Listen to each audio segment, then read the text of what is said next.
Mayong adlaw mga kadiskarte, ani nasod kita karon, sundi ko ninyo. Ang akong giingon niya atong aging pag-vlog nako nga ang akong kabayo nga mga nakay sa bulan sa March karon naa na gyud, nanganak na gyud siya. Mao ni siya ang iyang anak, laki. Unya karon ato na siyang gipapahuway tungod kay nanganak na siya. Unya adto na pud ko karon sa isa ka kabayo kadtong akong giingon ninyo nga nakwaan nga wala na og gigamit. Tungod kay bago siya nakuhaan, matong temporary nga katusang buros atong aging bulan mo itong gigamit kini karon kay nanganak naman siya, dili na sa dato siya gamiton, ato daw sa papahawayon. Okay, mao na ang ato ang bagong kabayo. Laki gihapon siya. Nga mga kadiskarte, ang magulang ani niya nahalin og 15,000 atong December. Kani kay laki siya, posible nga mahal gihapon ni siya.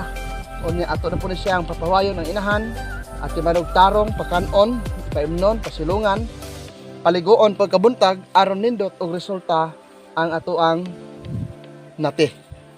Gikan karon mga isa ka tuig, dako na ni siya, daghan na pud unya ang maibog og muhangyo nga mapalit. Adto ta sa kabayo kay atong pasilungan, mao na sab ang among gihimo karon nga service paingon diri sa among bukid. Okay, mga kadiskarte, kuyogoy kanon niyo. Mao ni ang akong kabayo nga nakuhaan adtong bulan sa Pebrero 16. O karon pwede na usab siya nato nga magamit kay dili na siya mabughat, pwede na siya nato masakyan, makargahan og mga pahop unsa pa dinha paingon diri sa among bukid. O karon masilong tag kabayo kay medyo yung panahon init na.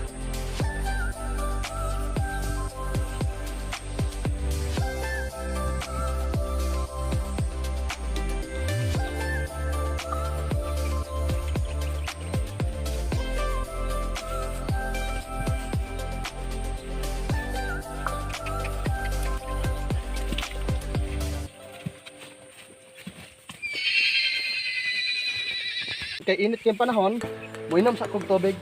Tanawan niyo di ay ang bag-ong gibuhat nako nga sandayong.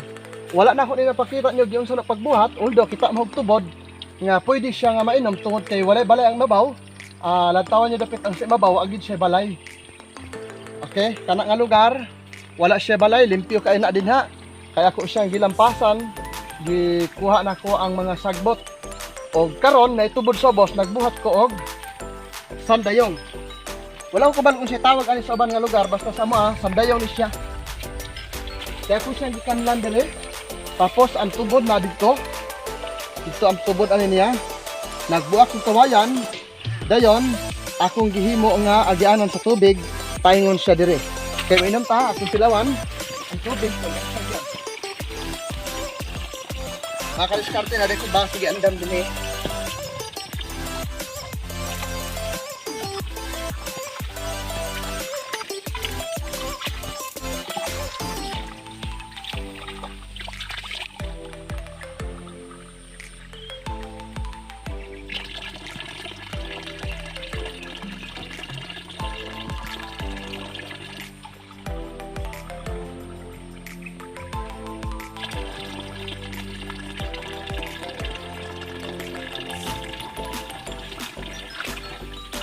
Pagkaninduta nga tubig, praise the Lord, dalaygon gid ang Dios nga gitagaan ta og tubig ning kalibutan. Lami kayo, dili siya bahong taya, dili pud siya bahong lapok, dili pud siya lag-ang katamtaman, tama ra gid ang iyang lami. Nindot kay mga kadiskarte. Kung nata sa bukid, di nata kinahanglan nga magpalit pag tubig, kini gyud ang insakto nga adunay mineral. Kay gikan gid sa ilalom, og wala siya kanang mga gibutang nga chlorinated, wala siya chlorine. Okay, tanawan niyo ka diskarte perti gininduta. Karon ko lang ni gibuhat din kaya kita og tubog. Okay, padayon ta sa mga buluhaton sa pagpasilong sa mga hayop uban sa mga baka. Mga kadiskarte na kita sa landong nga lugar na ilunas, landong kaayo.